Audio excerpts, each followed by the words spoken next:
I never thought a crowded subway station could change my life. But that's exactly what happened on that rainy Tuesday afternoon.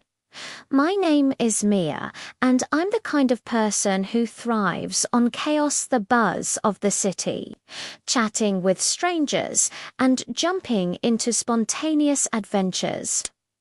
That day, I was running late for my shift at the coffee shop, juggling an umbrella and a tote bag full of sketchbooks. The line for the subway was a nightmare, snaking around the platform like a human centipede. I sighed dramatically, but honestly, I didn't mind. It was a chance to people watch. That's when I noticed him. He was standing a few spots ahead, buried in his phone, earbuds in, completely oblivious to the world. Tallish, with messy dark hair peeking out from under a hoodie and glasses that kept slipping down his nose. He had this aura of quiet intensity, like he was in his own little bubble. Something about him intrigued me. Maybe it was the way he fiddled with a small keychain that looked like a tiny robot from one of those anime shows I'd seen glimpses of. I don't know what possessed me, but I tapped the shoulder of the person between us and squeezed forward, pretending I needed to check the arrival board. "Excuse me," I said, flashing my brightest smile as I ended up right next to him. "This line is insane, right? Feels like we're auditioning for a zombie apocalypse movie." He jumped a little, pulling out one earbud. His eyes widened behind those glasses, and for a second he just stared at me like I'd spoken in Alien. Yeah," he mumbled, his voice soft and hesitant. "It's always like this during rush hour." "I'm IA," I said, extending a hand as if we were at a party instead of crammed in a sweaty queue. "What's your name? And what's that cool keychain? It looks like Gundam or something." He blinked, then glanced at the keychain as if seeing it for the first palmy time. "Hero. And yeah, it's from Mobile Suit Gundam. I collect model kits." "Model kits? Like those plastic robots you build? That's awesome. I've always wanted to try something like that, but I'm more of a doodler." See, I pulled out my sketchbook and flipped to a page of random cityscapes and cartoonish faces. Hero's eyes lit up just a fraction enough to make me curious. We chatted awkwardly as the line inched forward. He told me he worked from home as a freelance coder, which explained why he looked like he hadn't seen sunlight in weeks. I teased him about it gently, and to my surprise, he didn't shut down. By the time we boarded the train, we'd exchanged numbers. "Text me if you ever want to show off those model kits," I said with a wink as I hopped off at my stop. Little did I know that was the start of everything. Our first date, if you could call it, that was at a quiet park near his apartment. I suggested it because I figured a subway introvert might not handle a bustling cafe right away. Hero showed up with a backpack, looking nervous but excited. Inside was one of his completed model kits, a sleek blue mecha with intricate details like tiny missiles and glowing eyes. He'd added LED lights himself. "This is from Evangelion," he explained, his voice gaining confidence as he pointed out the joints and paint job. "It took me 2 weeks to assemble. I like how its therapeutic shuts out the noise." I was mesmerized. "You're like a wizard with this stuff. Can I touch it?" He nodded, and as I turned it over in my hands, I felt this spark. Here was this guy who'd built an entire world in his room, piece by piece, while I'd been out chasing every whim the city threw at me. I dragged him to a nearby food truck for tacos, and we sat on a bench watching joggers and dogs. He was quiet at first, but I filled the air with stories about my art classes, my disastrous attempts at baking, the time I got lost in the city and ended up at a street festival. Slowly, he opened up how he preferred staying in because crowds drained him, how anime and models were his escape from a stressful childhood with overbearing parents. That day, I decided I wanted to pull him out of his shell. Not change him, just show him that the outside world wasn't all overwhelming. Our next outing was to an anime convention I'd heard about. I bought tickets impulsively and texted him, "Adventure time. No pressure, but it'll be fun."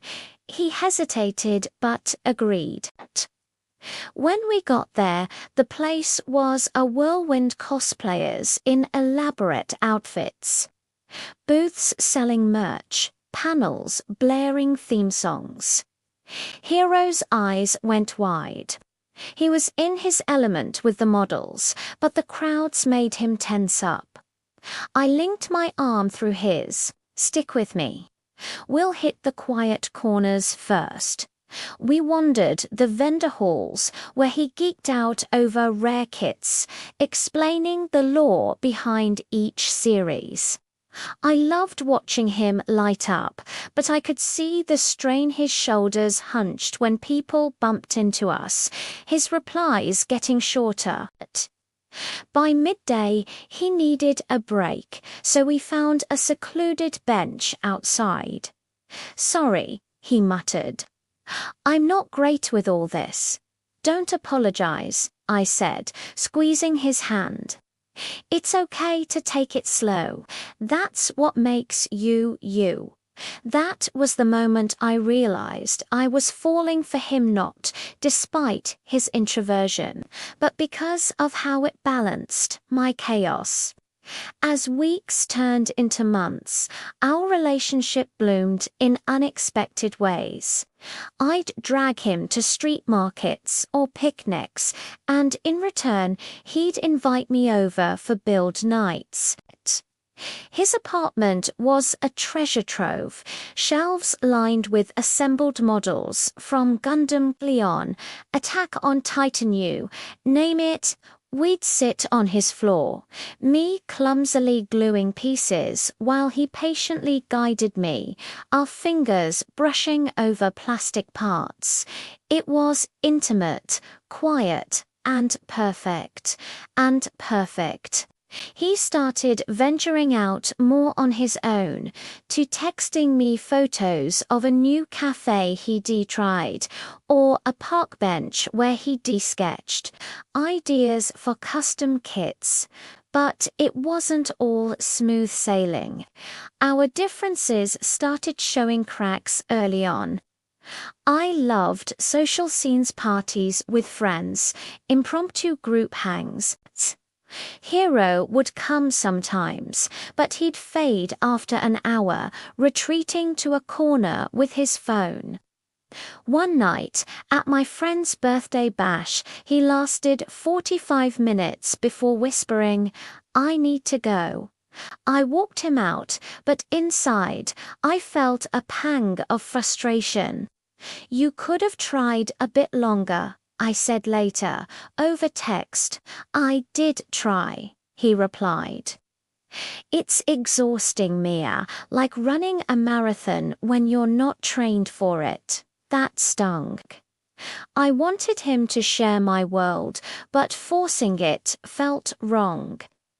Then there were times when my cheerfulness overwhelmed him.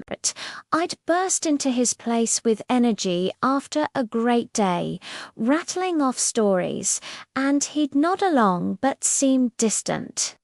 "Sometimes I just need quiet," he'd say. I'd feel rejected, like my brightness was too much. We'd argue, me pushing for more outings, him pulling back for alone time. Once, after a heated fight about skipping a concert, he shut down completely, not texting for a day. I panicked, showing up at his door with takeout. "I'm sorry," I said. "I don't want to change you. I just miss you when you're in your head." He let me in, and we talked for hours. Turns out, his introversion stemmed from deeper stuff: social anxiety from school bullying, where kids mocked his nerdy hobbies. Building models was his safe space, a way to control something in a chaotic world. Hearing that made me ache. I realized my pushing was reopening old wounds.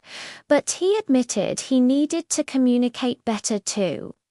"You make me want to try the outside world," he said, "but I get scared I'll disappoint you." Our biggest struggle came during a trip I planned: a weekend getaway to a coastal town.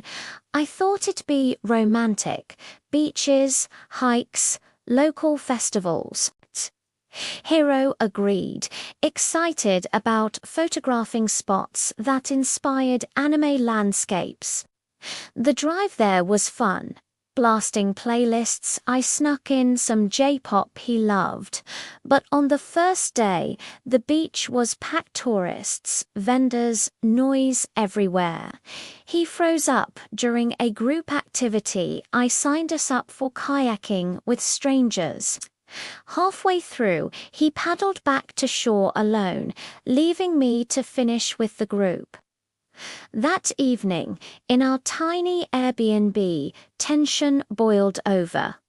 "Why did you bail?" I asked, trying not to sound accusatory. "It was too much," he said, pacing. "All those people judging, expecting me to chat." I felt trapped. "I thought this would be good for us," I shot back. "You can't just hide forever." His face crumpled. "I'm not hiding. I'm trying, Mia. But you act like my way isn't enough." We didn't speak much that night. I lay awake, replaying it. The next morning, I found him on the balcony, assembling a mini kit he'd brought: a tiny ship from One Piece. "This helps me think," he explained softly. I sat beside him. "I'm sorry. I push because I love sharing things with you. But I need to respect your limits." He nodded. "And I need to push mine sometimes." For you, we compromised the rest of the trip: quiet walks at dawn when the beach was empty, a small anime shop in town where he bought a rare kit and taught me about its story. By the end, we were laughing again, hand in hand. Months later, things aren't perfect. We still navigate the push-pull. He surprises me by suggesting a low-key double date with my friends. I surprise him with cozy nights in, helping paint his models. His collection has grown, now including pieces we built together: a custom figure inspired by our first meeting with a tiny subway car base. Heroes, discovering the outside world in his own way. A hike here, a festival there, always with a model kit in his bag as an anchor. And me. I've learned that cheer does always mean loud.